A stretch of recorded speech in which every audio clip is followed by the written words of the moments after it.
السلام علیکم ورحمۃ اللہ وبرکاتہ۔ بسم اللہ الرحمن الرحیم، الحمد للہ والصلاة والسلام علی رسول اللہ وعلى آلہ وصحبہ ومن والاه وبعد، سبحانک لا علم لنا الا ما علمتنا انک انت العلیم الحکیم۔ رب اشرح لي صدری ويسر لي امری واحلل عقدۃ من لسانی یفقهوا قولی، رب زدنی علما رب زدنی علما رب زدنی علما۔ اللهم إنا نسألك علما نافعا ورزقا طيبا وعملا متقبلا، اللهم أرنا الحق حقا وارزقنا اتباعه وأرنا الباطل باطلا وارزقنا اجتنابه برحمتك يا أرحم الراحمين۔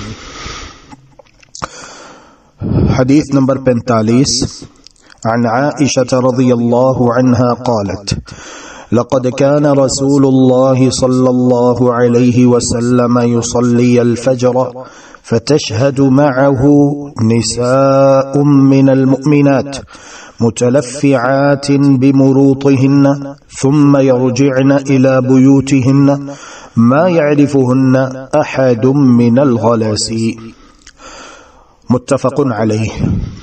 ام المؤمنین سیدہ عائشہ صدیقہ کائنات رضی اللہ تعالی عنہ روایت کرتی ہیں، لقد كان رسول الله صلی اللہ علیہ وسلم يصلي الفجر، لقد البتہ تحقیق، کانا تھے،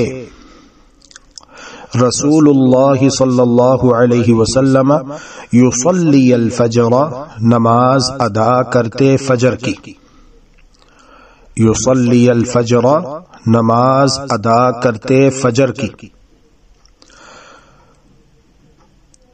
فتشہد معه نساء من المؤمنات، پس حاضر ہوتی، فتشہد پس حاضر ہوتی، معه آپ کے ہمراہ، نساء خواتین عورتیں، من المؤمنات مؤمنہ، مؤمن عورتیں نماز پڑھنے کے لیے مسجد میں آیا کرتی تھی۔ اور کون سی نماز کی بات ہو رہی ہے؟ فجر کی نماز کی بات ہو رہی ہے۔ اللہ اکبر، اللہ اکبر۔ اللہ کے لیے سوچئے، اللہ کے لیے غور کیجئے کہ مؤمن عورتیں رسول اللہ صلی اللہ علیہ وسلم کے عہد مسعود میں نماز فجر ادا کرنے کے لیے مسجد تشریف لایا کرتی تھی۔ اور آج خواتین اسلام کو کیا ہو گیا ہے، اسلام کی بیٹیوں کو کیا ہو گیا ہے، مسلم خواتین کو کیا ہو گیا ہے کہ وہ نماز فجر گھر میں بھی ادا نہیں کر پا رہی ہیں۔ انا للہ و انا الیہ راجعون۔ اللہ رب العالمین ہم سب کو سچی توبہ کرتے ہوئے اپنا عقیدہ و عمل درست کر لینے کی توفیق عطا فرما دے، موت آنے سے پہلے پہلے۔ متلفعات بمروطہن، تو ایک بات تو یہ بیان ہوئی کہ رسول اللہ صلی اللہ علیہ وسلم نماز فجر مسجد میں پڑھاتے اور مؤمن عورتیں بھی نماز پڑھنے کے لیے مسجد آیا کرتی تھی۔ اور ان کے آنے کی کیفیت کیا ہوتی؟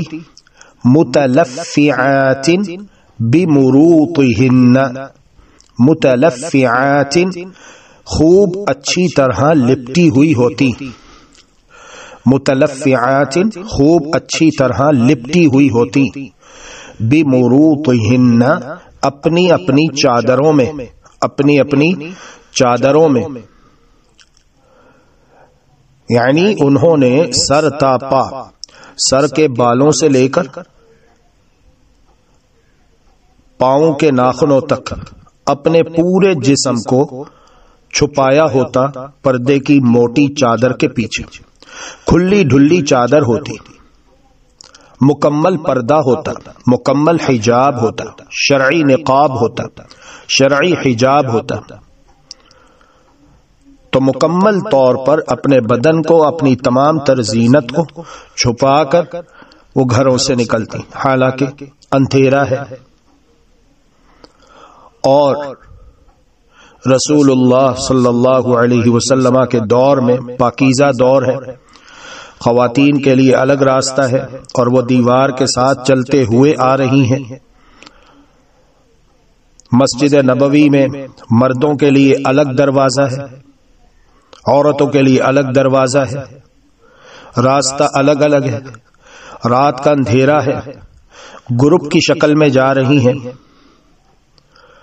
لیکن پھر بھی پردے کا اہتمام کرتے ہوئے جا رہی ہیں۔ اللہ اکبر، اللہ اکبر۔ اللہ رب العالمین یہی ایمان ہماری ماؤں بہنوں بیٹیوں کو بھی عطا فرما دے۔ متلفعات بمروطہن ثم یرجعن، ثم پھر، یرجعن لوٹتی وہ، الی بیوتہن اپنے گھروں کی طرف۔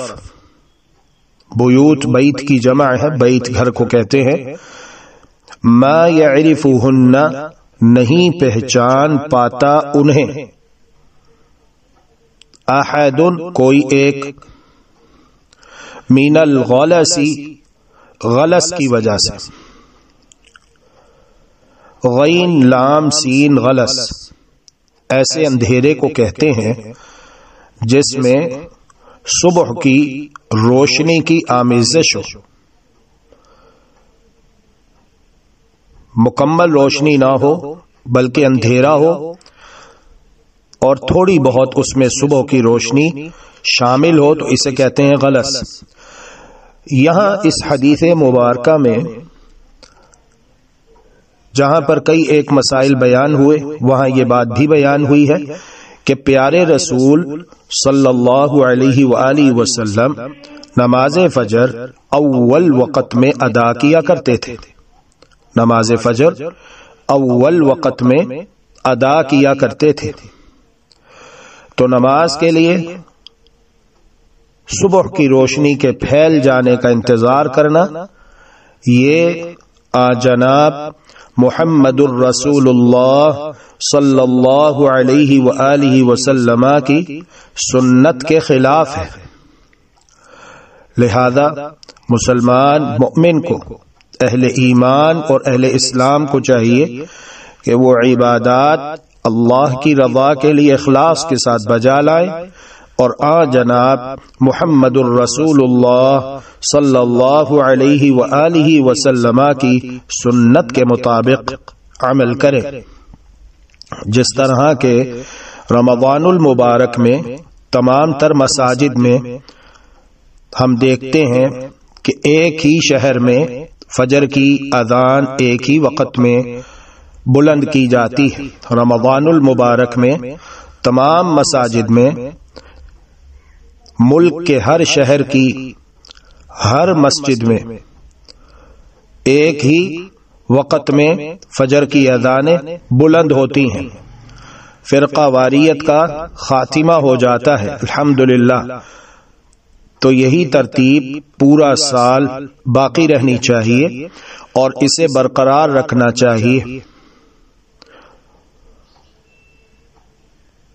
نماز فجر کا وقت الحمدللہ ہم نے پڑھا، اور اسی طرح یہ بات بھی پڑھی کہ اگر پردے کا اہتمام ہو تو خواتین بھی نماز فجر ادا کرنے کے لیے مسجد آ سکتی ہیں۔